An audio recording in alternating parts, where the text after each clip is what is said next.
వెలగలగలగా మా అల్లుడు గారు ఆఫీసులో ఉండలేక ఇంటికి వచ్చేస్తారా? నీలాంటి అపశకున పక్షులు డిస్టర్బ్ చేయకుండా బయట తాళం వేసుకుంటారా? బాగుంది బాగుంది. మరి చెప్పు. ఇప్పటికి 62 సార్లు చెప్పా, ఇంకా ఎన్నిసార్లు చెప్పండి రా? నా బంగారు తల్లి కాపురం గురించి ఎన్నిసార్లు విన్నా తృప్తి కలగట్లేదురా. ఏమంటారా? అంతే కదండి, కృష్ణలీల టైపు. నోర్మోయండి. కృష్ణలేలు అవి మీ అల్లుడు గారు వేసే వెద వేషాలు.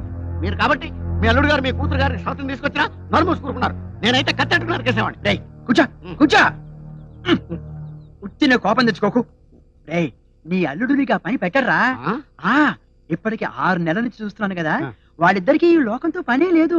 సూర్యుడు లేకుండా ఎండ, చందమామ లేకుండా వెన్నెలా ఉంటాయేమో గాని మీ అమ్మాయి గారు అల్లుడు గారు ఒకళ్ళు లేకుండా ఇంకొకళ్ళు లేరు, ఒకళ్ళని విడిచి ఇంకొకళ్ళు ఉండలేరు. ఎలాగలగలగా ఉపమానం లేకుండా ఉన్నట్టు చెప్పరా. అంతే కదా, కళ్ళకి కట్టినట్టు చెప్తా. అటు చూడు.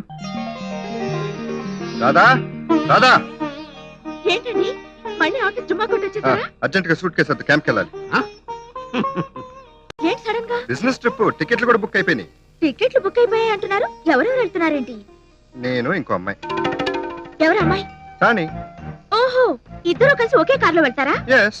ఇద్దరు కలిసి ఒకే పెట్లో ప్రయాణం చేస్తారా? మీ పేర్లు 2 బర్త్లు ఉంటాయి. ఇద్దరు కలిసి ఒకే హోటల్లో ఉంటారా? ఒకే రూమ్ లో ఉంటాం. రాణి నా ప్రేయసి. చంపేస్తాను. ఎవరిని? మీ ఇద్దరిని. ఏంటా నవ్వేంటి?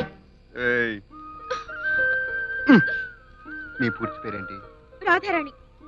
ఇంట్లో ఈ రాధ నా భార్య, బయట ఈ రాణి నా ప్రేయసి.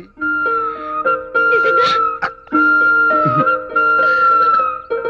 ఆహా, అద్భుతం ఆ దృశ్యం. కొడతావేంట్రా? మరేంటి, అను మగల మధ్యన ఆంతరంగిక సన్నివేశాలు అనేక ఉంటాయి. నువ్వు ఎలా చూసావు? ఎందుకు చూసావు? నీ బొంద. ఇప్పుడు నేను చెప్పిన సంఘటన మీ అల్లుడు గారింటి లాన్లో జరిగింది. చూడకూడదనుకున్నా కనిపిస్తుంది. రేయ్ ఇలాంటి ముచ్చట్లు ఆ ఇంట్లో ప్రతిరోజు ఎన్నో కనిపిస్తుంటారా? ఎలాగలగలగా ఒరే, నీకు పని చెప్తాను చేయరా. పని చెప్పు చెప్పు చెప్పు చెప్పు. నీ శేష జీవితం అంతా నా కూతురు కాపురం గురించి చెప్పే పనిలో ఉండు. అంతే కదా, అయితే ఇంకోటి చెప్తాను, చూసుకో. Good morning sir. మార్నింగ్. ఏమండి ముందు మీ పర్సనల్ సెక్రటరీ టేబుల్ బయట వేయించండి. నేను అమ్మాయికి లైన్ వేస్తున్నానా? కాదు. అమ్మాయి నాకు లైన్ వేస్తున్నానా? కాదు, మీరు బిజినెస్ లో చాలా విషయాలు ఫోన్ లో మాట్లాడుతుంటారు కదా, అలాగే నాతో కూడా చాలా పర్సనల్ విషయాలు మాట్లాడుతుంటారు కదా, అవన్నీ బయట వాళ్ళు వినకూడదండి. బిజినెస్ లో సీక్రెట్స్ మెయింటైన్ చేయాలి. Thank you mister Pella. అయ్యో, ఆఫీస్. ఆహాహా. ఓహోహో, అంటే ఇంటా బయట కూడా అమ్మాయి గారు అల్లుడు గారికి చేదోడు వాదోడుగా ఉంటున్నారన్నమాట. అవునరా? ఏమండి పనేశ్వరరావు గారు పట్నం నుండి ఇదేనా రావడం? అవునమ్మా, పని ఏమన్నా చెబుతావా? అమ్మాయి గారిని వెళ్తారా? ఏంటే కూసావు? నేనేమన్నానండి, అమ్మాయి గారిని వెళ్తారా అని అడిగాను. అదే అక్కడ ఈ సింగరాజు రంగరాజు గారి వంశంలో ఎవరు తప్పరు. మా తాతగారు SSLC పరీక్ష రాశారు, తప్పలేదు. మేము ఇంటర్మీడియట్ పరీక్ష రాసాం, తప్పలేదు. అమ్మాయి గారు చిన్నప్పటి నుంచి ఏ క్లాసు తప్పలేదు. అలాంటిది నెల తప్పారా అని అడుగుతావా? ఇంకొకసారి అలాంటి కారు కూతురు కూర్చోండి, 4 తగ్గొస్తాను, జాగ్రత్త. రే నువ్వు వెళ్ళమ్మా. ఒరే సింగరాజు లింగరాజు గారు నెల తప్పారా అని అడిగితే గర్భవతయ్యారా అని అర్థం. ఓహో, అది తప్పడం ఎలా అవుతుంది? పాస్ అవడం, ఇల్లాలిగా పాస్ అవడం.